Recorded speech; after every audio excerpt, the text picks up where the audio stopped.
Welcome to amazing cattle Pakistan. अस्सलाम वालेकुम दोस्तों, आज हम मौजूद हैं मुल्तान में।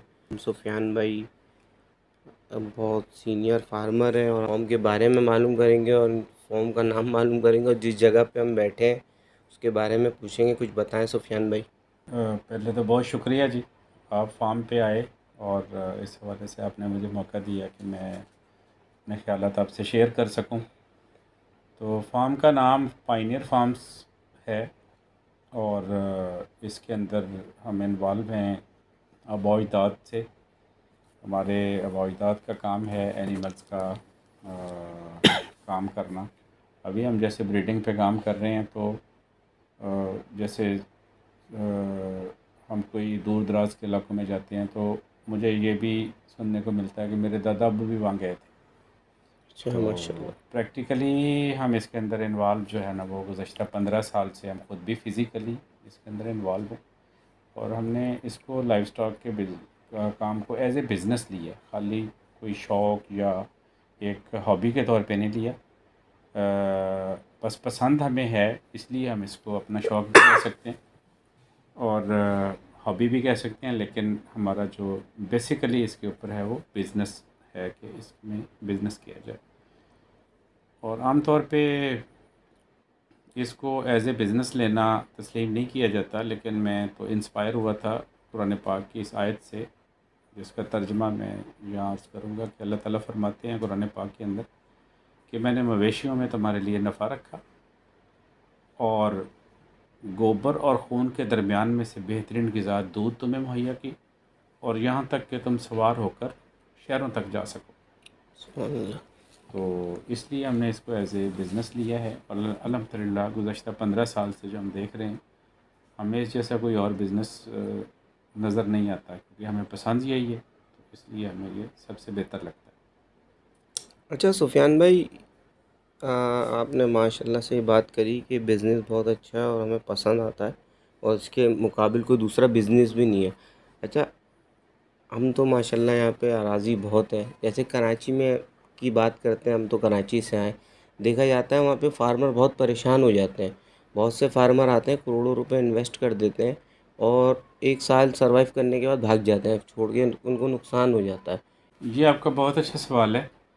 अमूमन यही देखा गया है कि लोग आते हैं बड़े शौक़ से इसके अंदर और बड़ी ह्यूज इन्वेस्टमेंट करते हैं और फिर चले जाते हैं और ओवरऑल कहा जाता है कि ये अच्छा बिज़नेस नहीं है, इसके अंदर नुकसानात होते हैं। लेकिन मैं यहाँ ये अर्ज़ करता चलूँ, बीइंग अ मुस्लिम, मेरा ये फ़ेथ है कि जब अल्लाह ताला एक चीज़ कुरान पाक में कह देते हैं कि मैंने मवेशियों में तुम्हारे लिए नफ़ा रखा, तो उसमें तो कोई शक वाली बात नहीं दो है, राय होनी ही नहीं चाहिए। दो राय नहीं होनी चाहिए और कोई कन्फ्यूजन नहीं है। उसमें हमें अपने तरीक़ाकार का जायज़ा लेने की ज़रूरत होती है। तो एक तो जो दोस्त आते हैं उनको सबसे पहले इसका प्रॉपर नॉलेज नहीं होता, वो सुनी सुनाई बातों पे आते हैं, रिसर्च उन्होंने मुकम्मल नहीं की होती। और दुनिया में जब भी आप कोई काम करते हैं तो मैं यहाँ ये कहना चाहूँगा कि आप उस फील्ड के अंदर जो सक्सेसफुल है उसको फॉलो करेंगे तो आप सक्सेस की यस। तरफ जाएंगे। मैं देखें। मिसाल के तौर पे इसमें ये बताऊं कि अगर हमें नहीं पहचान कि हम कौन सा जानवर लेंगे तो वो एक दिन में कितने पैसों की फ़ीड खाएगा और कितना वेट बढ़ाएगा।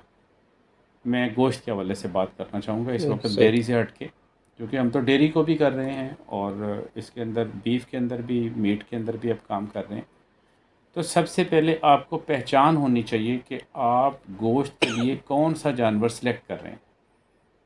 तो इसके अंदर बॉडी स्कोर होता है, बॉडी स्कोर काउंट 1 से 9 तक। तो अगर आपने बेनिफिट के लिए अगर 3.5 स्कोर से नीचे का जानवर लिया तो आप इसमें से कभी ग्रोथ हासिल नहीं कर सकेंगे, रिक्वायर्ड आपका जो रिज़ल्ट है नहीं आ सकेगा। और अगर आप ग्रो रहे हैं और आपने 5 बॉडी स्कोर से ऊपर का जानवर ले लिया तो तब भी आपको खिलाई पिलाई में फ़ायदा नहीं होगा, वो अपनी मैक्सिमम पीक हासिल कर चुका होगा। जो आप खिला रहे होंगे वो खा तो रहा होगा लेकिन बढ़ नहीं रहा होगा, वो वैसे ही जा रहा होगा। वो वैसे जा रहा होगा, वो वैसे। ज़िंदा होगा यानी सपोज़ ऐसे ही। 3.5 बॉडी स्कोर का एक जानवर आप लेते हैं और उसको आप 9 तक लेके जाते हैं, तो आपने जब खिलाया तो ग्रोथ आई। ऐसे ही है। अगर आपने 9 स्कोर का जानवर ख़रीद लिया और उसको साल मज़ीद खिलाते रहे, तो इसका मतलब ये है कि उसने अब बढ़ना नहीं है, खाते रहना और ज़िंदा रहना है। अगर हमने ऐसा जानवर ले लिया तो वो खुराक सारी हमारी ज़ाय जी। गई, 9 स्कोर पे जाके हमने वो जानवर बेच देना है। तो हमें जानवर ख़रीदते वक्त ये पता होना चाहिए कि हम कौन सा जानवर ख़रीद रहे हैं।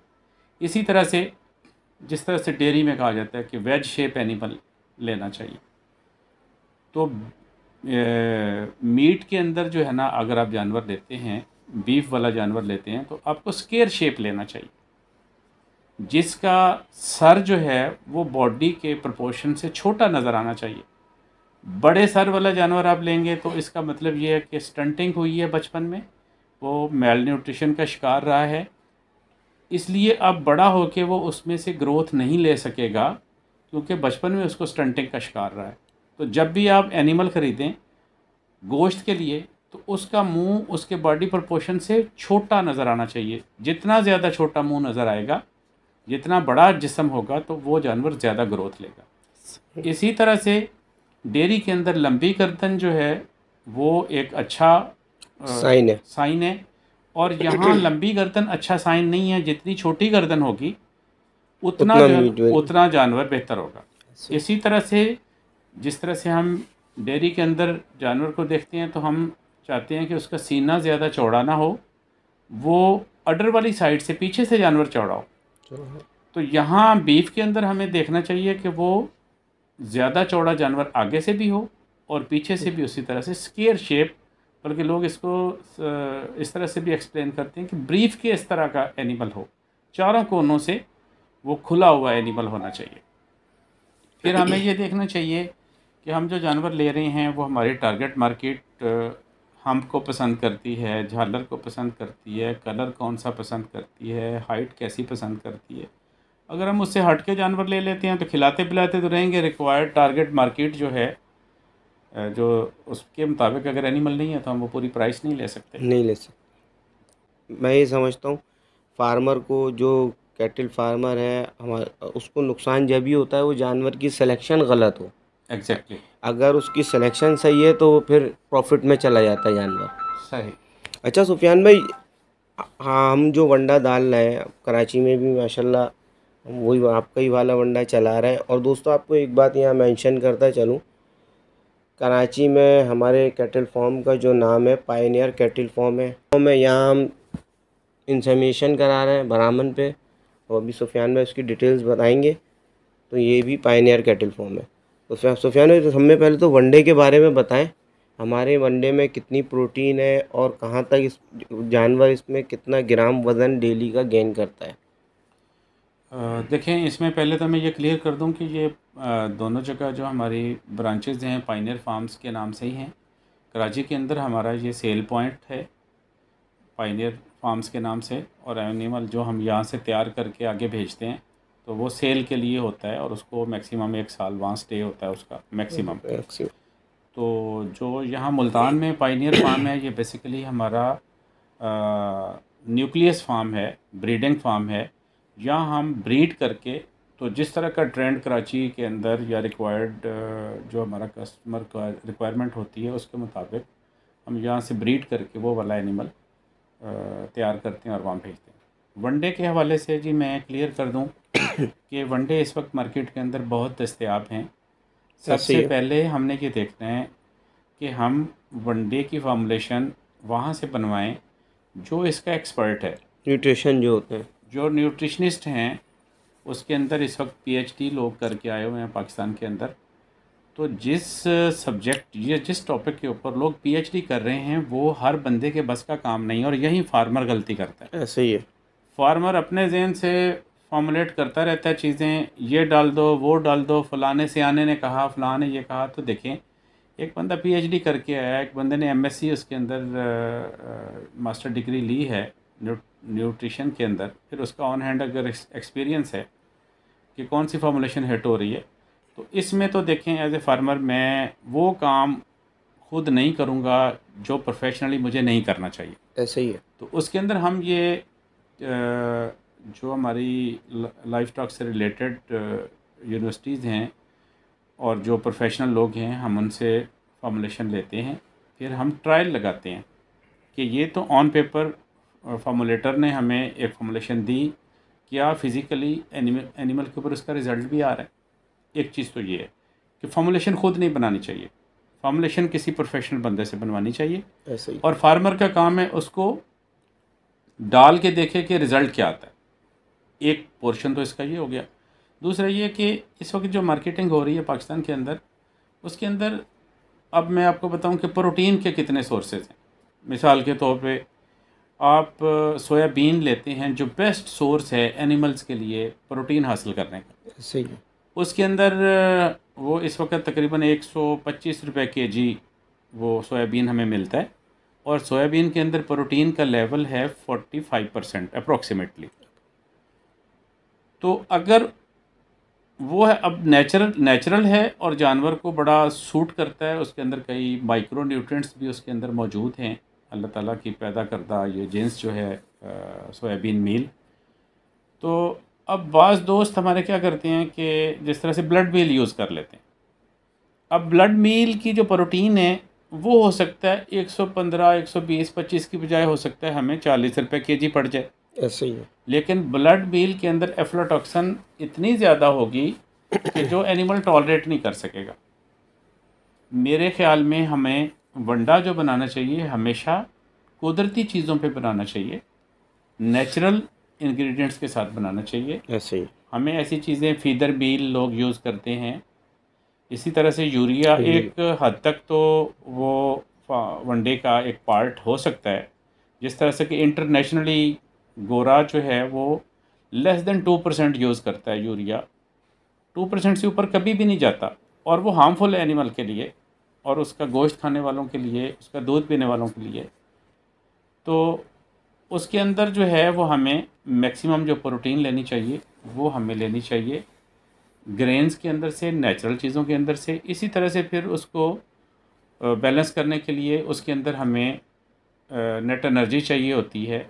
वो भी हमें, मैं आपको मिसाल देता हूँ, जैसे एनर्जी हम मकई से हासिल करते हैं, गंदम से हासिल करते हैं। तो अगर कोई एनर्जी ज़्यादा एनर्जी शीरे से हासिल करने की कोशिश करेगा, तो अब शीरा आप पूरे पाकिस्तान में घूमें देखें, जितनी भी शुगर मिलें हैं वो बड़े बड़े एरिया पे मुहित तालाब होते हैं, उसके अंदर शीरा डालते हैं, और वो शीरे के अंदर आवारा जानवर, कुत्ते कुत्ते तक हमने मरते देखे हैं, कौवे उसके अंदर मरते देखे हैं, उसके अंदर बहुत सारे हशरात मर रहे होते हैं, बारिश का पानी आ रहा होता है, तो इस एसिडिक हो जाता है वो शीरा।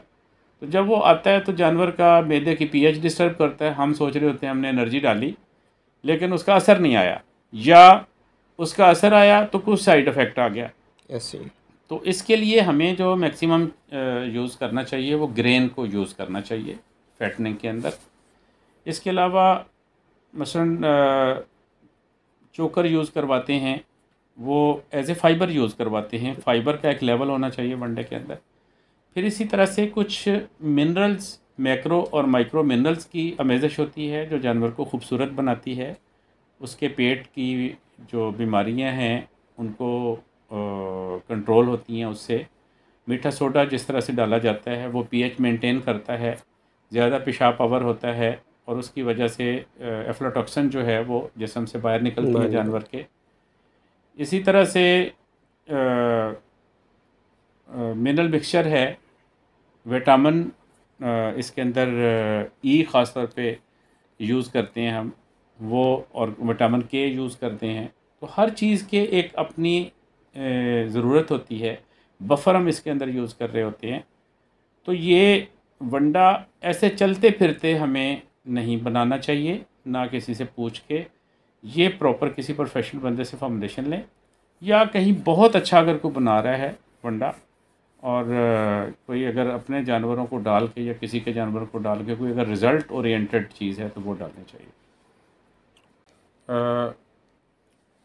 आपके चैनल का बहुत बहुत शुक्रिया कि आपने मौका दिया कि मैं अपने फार्मर भाइयों से अपने एक्सपीरियंस शेयर कर सकूं।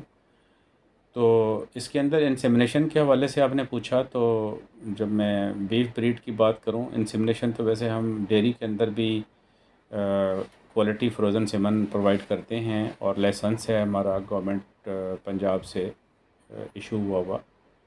तो वो हम, चूँकि हम ख़ुद फार्मर हैं, तो हम फार्मर्स के साथ कनेक्ट रहते हैं और बेसिकली वो वाला सीमन हम परचेज़ करते हैं जिसका मार्केट के अंदर पॉजिटिव रिज़ल्ट आ रहा होता है, चाहे वो डेयरी है चाहे वो बीफ है। अब बीफ की स्पेसिफ़िक अगर आप बात करेंगे तो बीफ के अंदर हमारे पास इसका ब्राह्मण का सीमन होता है। ब्राह्मण में दो कलर आ रहे हैं, ग्रे ब्राह्मण और रेड ब्राह्मण, तो दोनों हमारे पास अवेलेबल हैं। इसी तरह से हमारे पास ब्लैक एंगस उसका सीमन अवेलेबल है, शार्ले का अवेलेबल है। तो ये इंपोर्टेड सीमन आते हैं और गवर्नमेंट से हमारा हमने इसका लाइसेंस लिया हुआ है, रजिस्टर्ड हैं हम।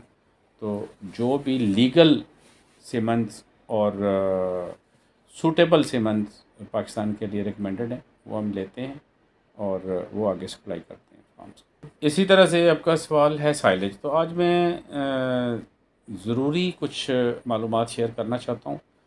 इस वक्त साइलेज को वो वाली हैसियत मिल गई है पाकिस्तान के अंदर कि जिसके बग़ैर फार्मिंग बड़ी मुश्किल नज़र अब आती है। मुश्किल हो जाती है। सही बात तो है। अब ये है कि साइलेज के बारे में हमारा नॉलेज अपडेट होना चाहिए। वो ये है कि जिस क्रॉप से जिस पार्टी ने, जो भी मैन्युफैक्चरर है उसने साइलेज बनाया है, तो उसके अंदर ग्रेन मिनिमम जो है ना 15% होना चाहिए। क्योंकि इसका जो पौधा होता है उसके अंदर एक मादा होता है लेग्नन। लेग्नन वो मादा है जो फसल को नीचे गिरने नहीं देता, उसको सीधा खड़ा रखता है। कई का जितना बड़ा पौधा होता है और जितनी वज़नी उसके ऊपर उसके भुट्टा होता है, या उसको पंजाबी में छल्ली कहें, तो वो उसको आंधी में भी पानी लगाओ फिर भी उसको गिरने नहीं देता। तो ये कमाल लेग्नन का है जो उसको स्ट्रेट रखता है। अब लेग्नन ऐसी चीज़ है जो फोर स्टोमिक एनिमल को डाइजेस्ट नहीं होता, यानी हमारे जितने भी कैटल हैं वो फोर स्टोमिक एनिमल हैं, तो उनको वो लेग्नन डाइजेस्ट नहीं कर सकते। इसकी एग्जांपल मैं आपको एक ये देता हूँ कि जब आप तूड़ी डालते हैं तो आप देखें कि कोई 60% तूड़ी गोबर में साबित आ जाती है वायर। इसका मतलब है कि जानवर उसको पूरी को अपना पार्ट ऑफ बॉडी नहीं बना सकता, उल्टा अपनी एनर्जी वेस्ट करता है उसको डाइजेस्ट होने के लिए। तो उसके लिए ज़रूरी है कि साइलेज वो अच्छा है जिसके अंदर मिनिमम 15% ग्रेन, 15 से 17% ग्रेन उसके अंदर होना चाहिए, और उसको सही टाइम पे उसको चॉप किया गया हो, और वो ग्रेन टूटना चाहिए। साइलेज बनता ही तब है जब ग्रेन टूटता है और उसका पानी उसके अंदर शामिल होके उसके अंदर ख़मीर उठाता है, और वो एक तरह से ऐसी फिर फीड हमें दस्तयाब होती है जो फौरी तौर पे जानवर को बग़ैर मेहनत किए जाके हाफ़ वो डाइजेस्टेड होती है तकरीबन, हाजमा भी होता है। सही है। तो इसी तरह से उसका जो रंग है वो हमेशा येलो और ग्रीन के दरमियान का, येलोइश ग्रीन उसका कलर होना चाहिए।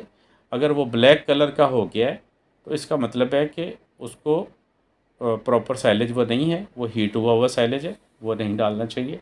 हमेशा येलोइश ग्रीन साइलेज होना चाहिए, ग्रेन टूटा हुआ होना चाहिए, और अगर लैब में चेक कराएं तो उसकी जो पीएच है वो 4 से ज़्यादा नहीं होनी चाहिए, क्योंकि एनिमल टॉलरेट नहीं कर सकता मोर देन 4 पीएच वाली अगर हम उसको कोई खुराक दें तो उल्टा एनिमल डिस्टर्ब हो जाता है।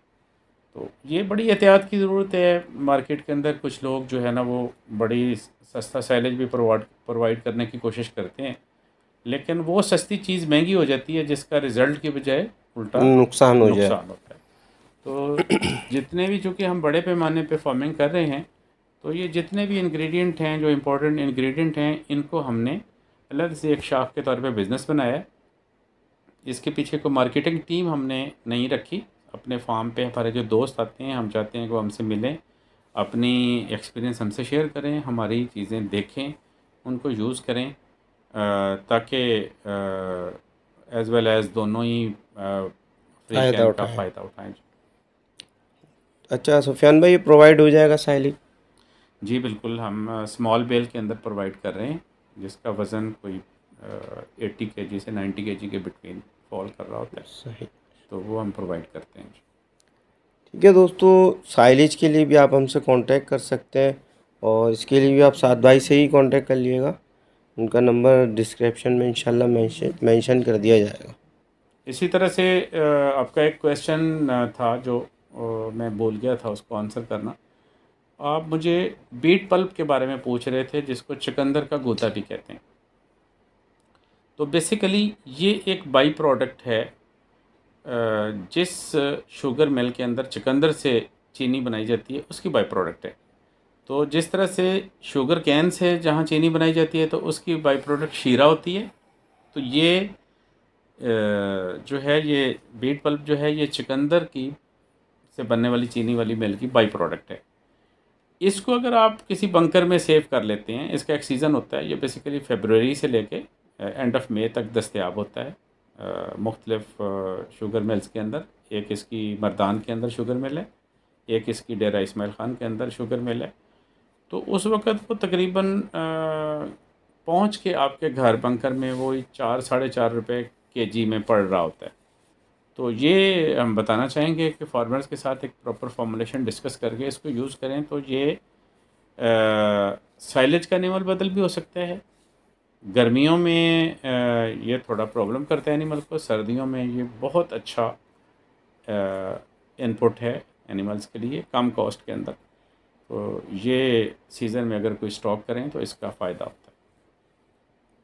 अच्छा, हम वनडे में अमाइनो एसिड भी, मैं भी वो पढ़ रहा था ब्रोशर, उसमें अमाइनो एसिड का भी जिक्र था। देखिए, अमाइनो एसिड एक ऐसी चीज़ है जो प्रोटीन बनाने में बड़ी मुआविन चीज़ है। तो अगर रिक्वायर्ड अमाइनो एसिड्स हम नहीं डालेंगे तो उतनी ग्रोथ नहीं आएगी, पर ऐसे। डे उतना वेट नहीं आएगा। बिल्कुल आपने बड़ी अच्छी बात की कि अमाइनो एसिड्स छोड़ें, बहुत सारी चीज़ें हैं इसके अंदर।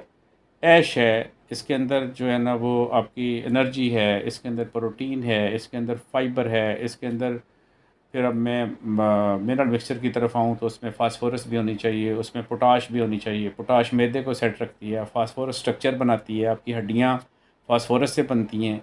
अगर वो वाली चीज़ नहीं है, बाकी सारी चीज़ें हैं, तो स्ट्रक्चर एनिमल अपना रिक्वायर्ड जो उसके अंदर जेनेटिक पोटेंशियल है उसके मुताबिक कद नहीं लेगा, लंबाई नहीं लेगा। बहुत सारी चीज़ें हैं, बिल्कुल इनका ख्याल रखना चाहिए।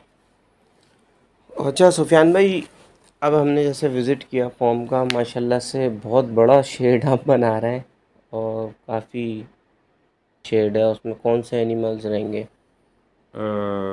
आप जिसके अंदर फैटनिंग एनिमल्स हैं उनके हवाले नहीं, से। अभी नया शेड जो बन रहा है। हाँ, नया शेड हम बना रहे हैं, चूँकि हम डेयरी का काम भी करते हैं, तो डेयरी एनिमल्स के लिए इस वक्त ट्रेंड आ रहा है पाकिस्तान के अंदर क्रॉस ब्रीड और प्योर एग्जॉटिक ब्रीड के लिए।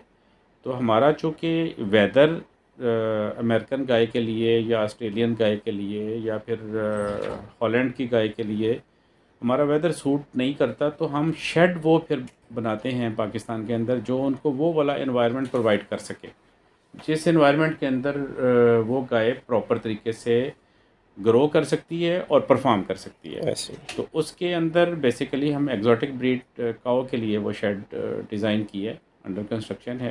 तो इसके अंदर अमेरिकन काउस हम डालेंगे दूध की प्रोडक्शन के लिए। सही। अच्छा सुफियान भाई, हम फॉर्म पे जो ब्रीड ले रहे हैं काऊ की कुर्बानी के हवाले से, वो हमारे पास जो माशाल्लाह से अभी हमने शूट किया था, वो जो हमारे बच्चे अभी जो 2023 और 24 के आए, उनके बारे में आप बताएं, वो कौन कौन सी ब्रीड आई है माशाल्लाह से?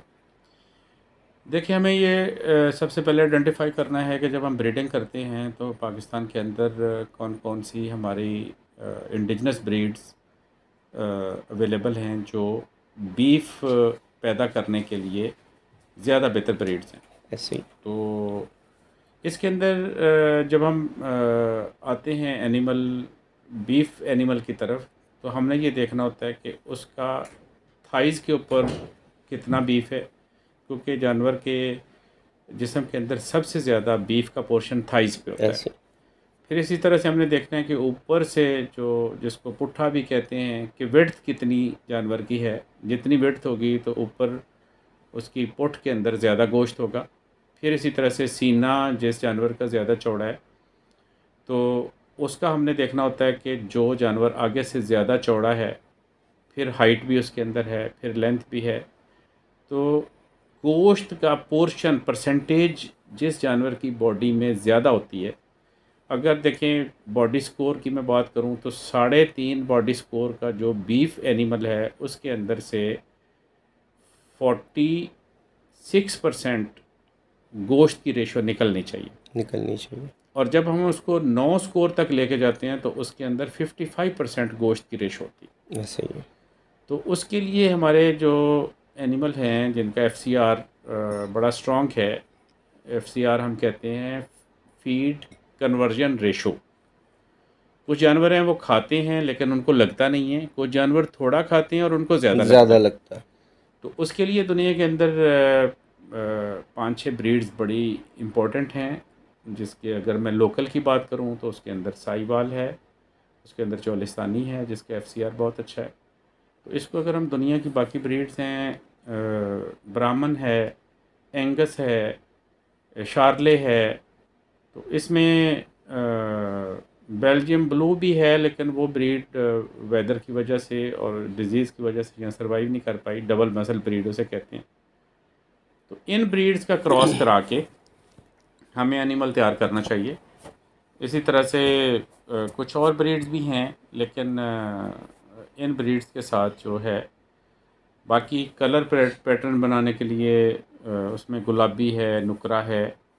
तो ये जब ब्रीडिंग लाइन में आते हैं, ये ऐसा बड़ा वसी टॉपिक है कि इसके ऊपर अगर हम एक हफ़्ता भी बात करते रहें ख़त्म तो नहीं वो होगी। बात ख़त्म नहीं होगी। ऐसा ही है। तो मोटी मोटी बातें उसके अंदर यही हैं कि हमने वो वाली ब्रीड लेनी है जिसके अंदर बीफी करैक्टर है और जिसका एफसीआर ज़्यादा बेहतर है, चौरस एनिमल है, आगे से भी चौड़ा है, पीछे से भी चौड़ा है, थाइस पे गोश्त ज़्यादा है, सीने पे गोश्त ज़्यादा है, तो वो जानवर हमें ब्रीडिंग के लिए इसके अंदर डालना चाहिए। ठीक हो गया। अच्छा सुफियान भाई, हमसे कोई अगर वंडा लेना चाहे, जैसे पूरे पाकिस्तान से कहीं भी, तो अवेलेबल हो जाएगा? कराची में तो खैर हमारे पास था, जो कुछ दोस्त हमसे लेके गए, हमने दे दिया। कराची में हमारा जो अपना फार्म है उसके ऊपर वो हुआ अवेलेबल वहाँ कराची में, तो उसके अलावा वो फिर नहीं, पूरे पाकिस्तान से बात कर रहा हूँ मैं। जी बिल्कुल, पूरे पाकिस्तान में हम वो बंडा प्रोवाइड कर देते हैं। और जिस तरह से मैं अगर कराची की बात करूं तो कराची के अंदर स्पेशली पाइनर फार्म जो है उसके ऊपर अवेलेबल है। हम तो चाहते हैं कि जिसने बंडा लेना है आए, पहले हमारे जानवरों में उसको डलते हुए देखे, उसका रिज़ल्ट देखे, और साथ भाई वहाँ इसको डील करते हैं। उसका नंबर भी, उनका नंबर भी जो है वो इसके अंदर इंक्लूड हम कर सकते हैं। जी तो जी, वो मेंशन कर देंगे। जी, अच्छा, तूड़ी के हवाले से बताएं सुफियान भाई, हमारे पास कितनी तूड़ी मौजूद है? और तूड़ी का भी हमने इस तरह से किया है कि जब हम इस बिज़नेस को करने लगे तो हमें समझ आई कि अगर आपको राइट इंग्रेडिएंट नहीं मिलता, कंटेमिनेटेड मिलता है या सब स्टैंडर्ड मिलता है, तो जानवर की ग्रोथ पे और परफॉर्मेंस पे असर आता है। तूड़ी का भी हमारा एक शोबा है, वो पाइनियर फार्म्स के नाम से ही हम उसको करते हैं और कराची में सप्लाई भी शुरू की है। अनकरीब हम पूरे पाकिस्तान में उसकी सप्लाई देंगे। तो उसको मैन्युफैक्चरिंग में खुद जाते हैं, उन एरियाज़ को सिलेक्ट करते हैं जहाँ की तूड़ी क्वालिटी वाइज और उसकी न्यूट्रिटिव वैल्यू जो कुछ इलाकों की निस्बत ज़्यादा बेहतर है, वो इलाके सेलेक्ट करते हैं, वहाँ से फील्ड लेते हैं, उसको बनाते हैं और वहाँ कोशिश करते हैं कि इसके अंदर जो है ना वो मिट्टी और इस तरह की चीज़ जो जानवर के लिए हार्मफुल है वो उसके अंदर जो है ना शामिल ना हो। बेसिकली देखें, जब हम जानवर के साथ कोई उसको गलत चीज़ खिलाते हैं तो इसका हमने जवाब अल्लाह ताला को देना है, बेशक देना। क्योंकि वो बोल नहीं सकता, बता नहीं सकता और भूख में उसको खाना ही पड़ता है। तो उसके अंदर कभी मिट्टी, रेत और इस तरह की चीज़ें नहीं होनी चाहिए। तूड़ी का साइज़ ठीक होना चाहिए। तो ये अल्हम्दुलिल्लाह हमारे पास इस वक्त भी मेलसी के अंदर, दुनियापुर के अंदर, पंजाब की मैं अगर बात करूं तो इसी तरह से किला द्रावड़ के पास हमारे पास स्टॉक्स हमारे मौजूद हैं और जितना भी किसी कहीं ज़रूरत होगी हम प्रोवाइड कर सकते हैं। तूड़ी के लिए भी दोस्तों बताता चलूँ, साद भाई का नंबर डिस्क्रिप्शन में दे दिया जाएगा, उनसे आप रब्ता कर सकते हैं। और कराची के हवाले से तो पहले भी हम लोग वीडियोस बना चुके हैं और हम प्रोवाइड कर भी रहे हैं। तो और पाकिस्तान में कहीं भी आपको तूड़ी चाहिए हो तो फिर वो भी आप साद भाई से ही कांटेक्ट कर लिएगा, और फिर इंशाल्लाह आपको तूड़ी प्रोवाइड कर दी जाएगी। बाकी सुफियान भाई का मैं बहुत बहुत शुक्रिया अदा करता हूँ कि उनके पास हम फ़ोन पे आए और उन्होंने हमारी अच्छी खासी मेहमान नवाज़ी करी, टाइम दिया हमें और सारी चीज़ें बताई, और बहुत सी चीज़ों पर डिस्कशन हुई हमारी सुफियान भाई से, उन्होंने हमें गाइड किया। बाकी तो वीडियो पसंद आए तो लाइक करिएगा, शेयर करिएगा। नेक्स्ट वीडियो तक के लिए मुझे इजाज़त दीजिए। अल्लाह हाफ़िज़।